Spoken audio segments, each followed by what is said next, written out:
Hello.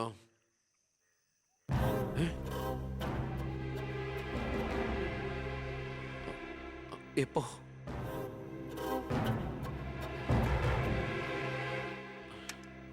മുൻ വിദ്യാഭ്യാസ മന്ത്രി ബാലഗംഗാധര മേനോൻ കാറപകടത്തിൽ കൊല്ലപ്പെട്ടു. ആഭ്യന്തരമന്ത്രി ശ്രീ ബി കൃഷ്ണകുമാറിന്റെ പിതാവാണ് കൊല്ലപ്പെട്ട ബാലഗംഗാധര മേനോൻ. സംഭവ സ്ഥലത്തു നിന്നും ലോറി ഡ്രൈവറും ക്ലീനറും ഓടി രക്ഷപ്പെട്ടു. മൃതദേഹം പോസ്റ്റ്മോർട്ടത്തിന് ശേഷം ചിറ്റാരിക്കരയിലുള്ള സ്വവസതിയിലേക്ക് കൊണ്ടുപോകും.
ഇതിപ്പോ ആക്സിഡന്റ് ആണോ കൊല്ലിച്ചതാണോന്ന് ആർക്കറിയാം.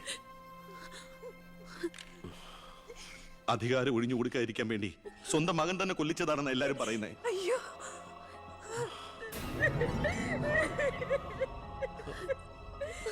എന്നിട്ട് ആ സമയത്ത് ഒരു ഡൽഹി യാത്രയിൽ ആരും സംശയിക്കില്ലല്ലോ.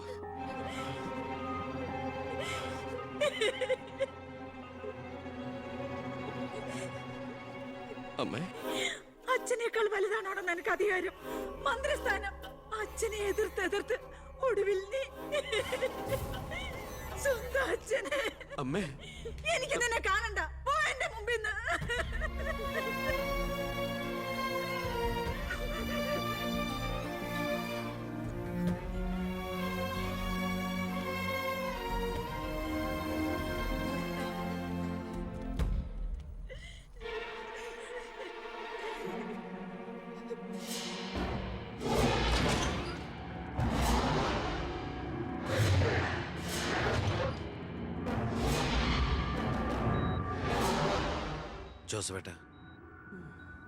ജോസഫേട്ടൻ അച്ഛൻ്റെ കൂടെ എങ്ങനെയാ? താനിതെങ്ങോട്ടാ? ഞാൻ അങ്ങോട്ടാ. അങ്ങോട്ട് അല്ല, ഇങ്ങോട്ട്. കയറോ വണ്ടിയില്. ഇങ്ങോട്ട് കയറോ. ആള് മാറിപ്പോയില്ലല്ലോ. ഞാൻ ജോസഫാ. തന്നോട് വണ്ടി കയറാനല്ലേ പറഞ്ഞേ? എങ്ങോട്ടാ എന്നെ കൊണ്ടുപോകുന്നേ? കൊല്ലാൻ. വണ്ടി വിടറോ. 10-25 കൊല്ലം നിഴൽ പോലെ നടന്നല്ലേ എൻ്റെ കൂടെ. താനുണ്ടാകണം ഇനി എന്നോടൊപ്പം. PA ആയിട്ടല്ല, നല്ലൊരു സുഹൃത്തായിട്ട്. സാറിന് വട്ടായോ? താനൊന്നും ഉദ്ദേശിക്കണ്ട. ഇത്രയും കാലം എനിക്ക് വട്ട് തന്നെയായിരുന്നു. ഇപ്പൊ തിരിച്ചറിവ് വന്നു. എൻ്റെ മോൻ എൻ്റെ കണ്ണ് തുറപ്പിച്ചിടും. എന്റെ ഈശോയെ, ഞാൻ എന്തായി കേൾക്കുന്നത്? ലക്ഷ്മിക്ക് സന്തോഷമായി കാണുമല്ലേ? അതല്ലേ രസം. ഞാൻ അവളോട് ഒന്നും പറഞ്ഞില്ല. ഒരു സസ്പെൻസ് ആയിക്കോട്ടെ.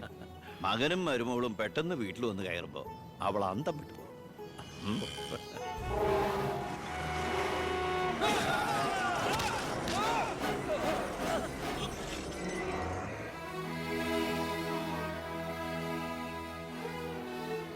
ആ ഇടിയിൽ ഞാൻ തെറിച്ചുപോയി. അതൊരു സാധാരണ ആക്സിഡന്റ് ആയിരുന്നെന്ന് എനിക്ക് തോന്നുന്നില്ല.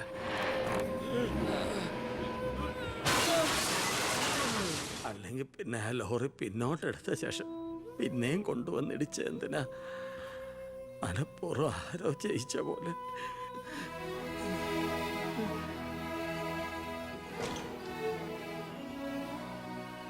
സർ, ഒരു കാര്യം,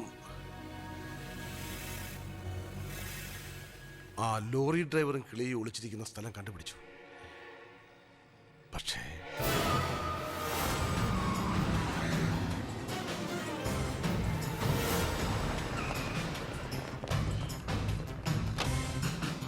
ആ ഗേറ്റ് ക്ലോസ് ചെയ്യൂ. ആരെയും വെളിയിലേക്ക് വിടണ്ട.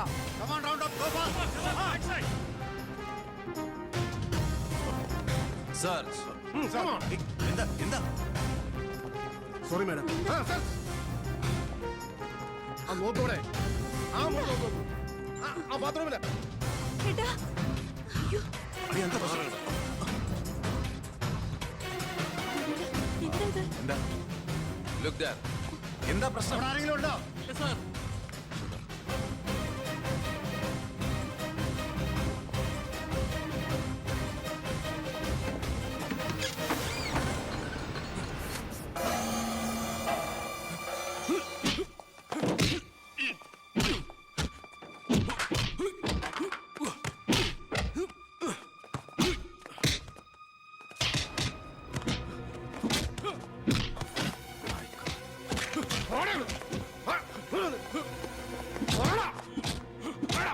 ആര് പറഞ്ഞിട്ടാ നീ മേനോ സാറിനെ കൊന്നത്? പറയടാ.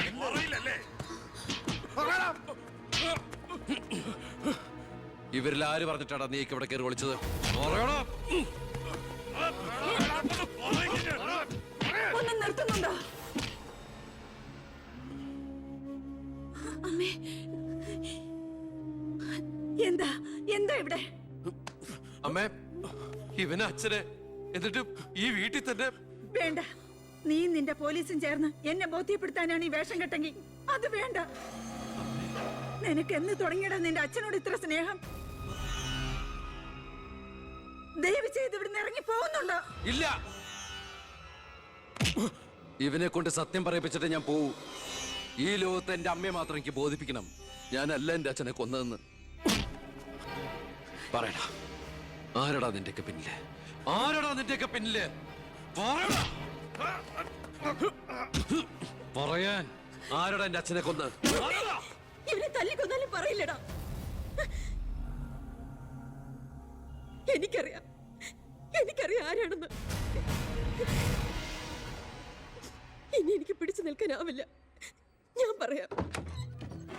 ആ, നീ ഇതുവരെ എഴുന്നേറ്റില്ലായിരുന്നു? ഇന്നലെ ശകലം ലേറ്റായി. ശരി, ഞാൻ കുറെ നേരം കാത്തിരുന്നായിരുന്നു. എന്താ അച്ഛാ രാവിലെ? എനിക്കൊന്ന് അമ്പലത്തിൽ പോകണം. അമ്പലത്തിലേക്കോ? അതെ, 20 കൊല്ലങ്ങൾക്ക് ശേഷം. ആ പിന്നെ ഞാൻ ഇന്നലെ നമ്മുടെ ഉണ്ണിയുടെ അടുത്ത് പോയിരുന്നു. പരസ്പരം എല്ലാ വിഷമങ്ങളും പറഞ്ഞു തീർത്തു. അവൻ വെറും പാവാ മോനെ, ശുദ്ധഭാവം. ഇപ്പൊ എന്റെ മനസ്സ് മുഴുവൻ കുറ്റബോധ. നമുക്കെന്താടാ ഭ്രാന്തായിരുന്നു? ആവശ്യമില്ലാത്തതൊക്കെ ചിന്തിച്ച് ഒടുവിൽ നമ്മുടെ ഉണ്ണിയെ ഓർക്കുമ്പോ തന്നെ സഹിക്കാൻ വയ്യ. ഞാൻ ഇതുവരെ ഉണ്ടാക്കിയ കോടികളുടെ കള്ളപ്പണം മുഴുവൻ സർക്കാരിന് തിരിച്ചേൽപ്പിക്കാൻ പോവാ. എന്താ നീ എന്താ ഒന്നും മിണ്ടാത്ത? ഞാൻ എന്നും അച്ഛനെ അനുസരിച്ചിട്ടല്ലേ ഉള്ളൂ. അച്ഛൻ എന്തു പറയുന്നോ ഞാൻ അതുപോലെ ചെയ്യാം. ഇതുപോലെ തങ്കപ്പെട്ട മരുമക്കളെയും മോനെയും കിട്ടിയതാ എന്റെ സമ്പാദ്യം. ആ, എല്ലാം നല്ലതിനാണെന്ന് ഓർത്ത് സന്തോഷിക്കാം അല്ലേ? ആ പവി, അമ്പലത്തിൽ പോയതിന് ശേഷം ഞാൻ ആ വഴി തന്നെ തിരുവനന്തപുരത്തേക്ക് പോകും. അവിടെ ഒരു പത്രസമ്മേളനം അറേഞ്ച് ചെയ്തിട്ടുണ്ട്. ജനങ്ങളുടെ മുമ്പിൽ ഞാൻ എന്ന അഴിമതിക്കാരൻ്റെ കുറ്റസമ്മതം.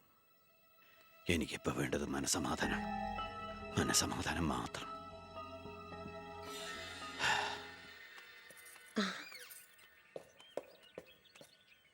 സാർ ബെൻസേല്? വേണ്ടടോ, പഴയ ശീലങ്ങളൊക്കെ മാറ്റി നമുക്ക് ഇതിൽ പോവാം. ശരി വാ. സാർ.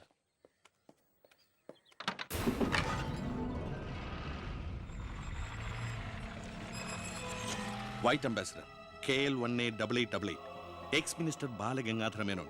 8 മണിക്ക് മുമ്പേ കാർ നാഷണൽ ഹൈവേ വഴി വരും. കൊലപാതകമാണെന്ന് ഒരിക്കലും സംശയിക്കാത്ത വിധത്തിൽ കാര്യങ്ങൾ തീർക്കണം. ഓക്കെ? ആ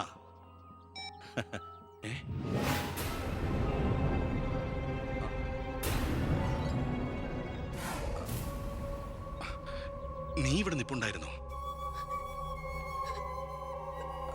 അല്ല മോളെ, നിന്റെ അച്ഛൻ പറഞ്ഞ കേട്ടില്ലേ, മനസമാധാനമാണ് വലുതെന്ന്. നിന്റെ അച്ഛന് മനസമാധാനം വന്നപ്പോ എനിക്കത് നഷ്ടപ്പെട്ടു. വർഷങ്ങൾ കൊണ്ട് ഞാൻ നേടിയത് മുഴുവൻ ഒറ്റ നിമിഷം കൊണ്ട് ഇല്ലാതാക്കണമെന്ന് പറഞ്ഞിട്ട് പോയത് കേട്ടില്ലേ? അയാൾക്കിപ്പോ ഭ്രാന്താ. മോനോട് ഒത്തുകൂടിയ എന്റെ ഭ്രാന്ത്. നീ ഒന്നും അറിഞ്ഞിട്ടില്ല. പൊയ്ക്കോ പൊയ്ക്കോ. ഇല്ല, ഞാൻ സമ്മതിക്കില്ല. എന്റെ അച്ഛനെ കൊല്ലാൻ ഞാൻ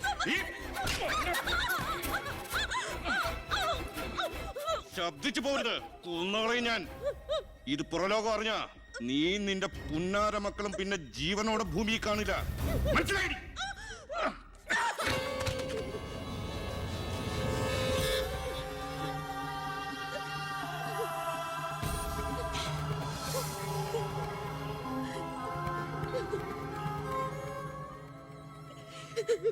അയാള് ദുഷ്ടനാ.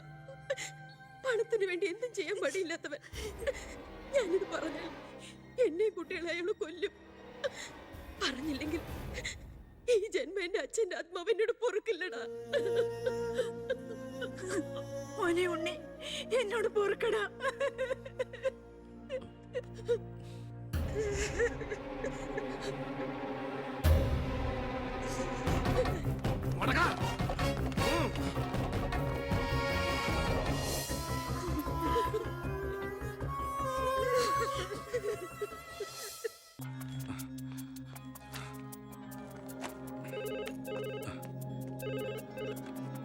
ഹലോ, ആ സിംഗപ്പൂർ ഫ്ലൈറ്റിന് ഓക്കെ അല്ലേ? അടുത്ത ഫ്ലൈറ്റിൽ തന്നെ വേണം. ആ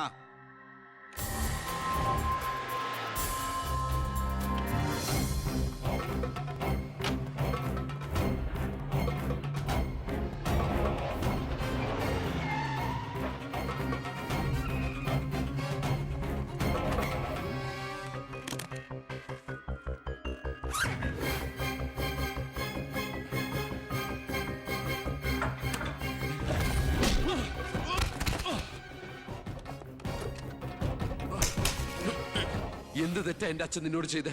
എന്തിനാ എന്റെ അച്ഛനെ നീ? ഞാനെന്ത് ചെയ്തെന്നാ? നീ ഒന്നും ചെയ്തില്ലല്ലേ? Sir sir sir. ആഹാ, അപ്പൊ ഏതാണ്ടൊക്കെ അറിഞ്ഞു അല്ലേ? പക്ഷെ ആ കൊലയ്ക്ക് പിന്നെ ഞാനാണെന്ന് നിനക്കൊരു കോടതിയിലും തെളിയിക്കാൻ കഴിയില്ല. അത്രയ്ക്ക് പ്ലാൻഡ് ആയിരുന്നടാ മാത്. ഇനി നീയാണ് എനിക്ക് പ്രശ്നമെങ്കിൽ കൊല്ലും ഞാൻ. എന്നിട്ട് കാശെറിഞ്ഞൊരു ബിനാമിയെ കൊലയാളിയാക്കി നിയമത്തിന് മുമ്പിൽ ഇട്ടുകൊടുക്കും. Sir sir sir sir. വെറുതെ എന്റെ യാത്ര മുടക്കരുത്.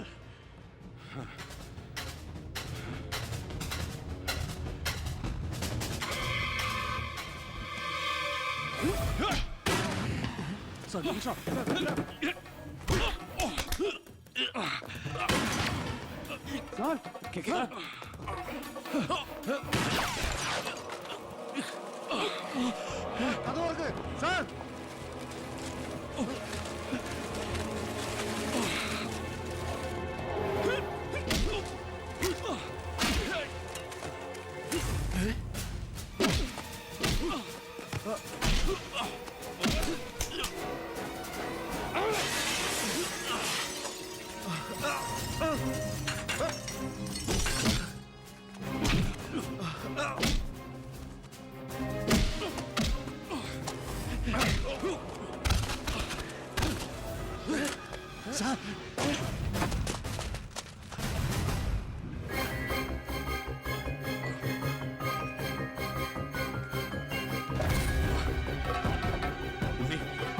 ഉണ്ണി,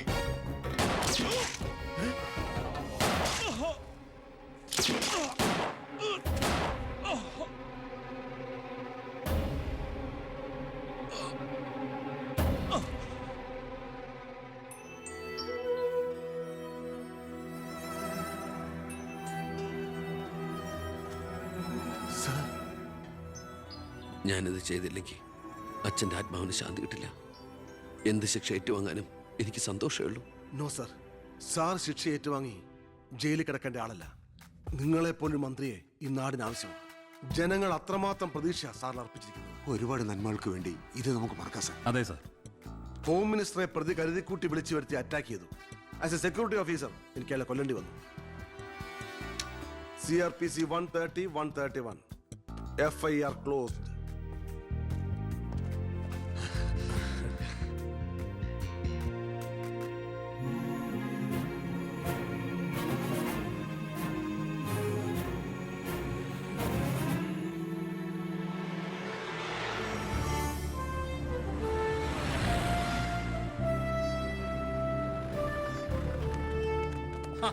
കൃഷ്ണകുമാർ നന്നാവുന്നുണ്ടോ? തന്റെ ഭരണതന്ത്രങ്ങളും പരിഷ്കാരങ്ങളും വിചാരിച്ചില്ല ഇത്രയും. ഞാൻ ഭരിച്ചിരുന്ന മന്ത്രിസഭയില് തന്നെ പോലൊരു ചങ്കുറപ്പുള്ള മന്ത്രി ഉണ്ടായിരുന്നെങ്കിൽ ഞാൻ കാണിച്ചു കൊടുത്തേനെ ഈ കേരളം റിയൽ ഗാഡ്സ് ഓൺ കൺട്രിയാണെന്ന്. പക്ഷെ ഇവിടെ ഡെവിൾസ് ഓൺ പീപ്പിൾ ആണ് സാർ കൂടുതൽ. ഒക്കെ ശരിയാവും, ശരിയാക്കണം. കുറച്ചു സമയവും ഒരുപാട് കാര്യങ്ങളും മെനക്കെടുത്തുന്നില്ല. നടക്കട്ടെ.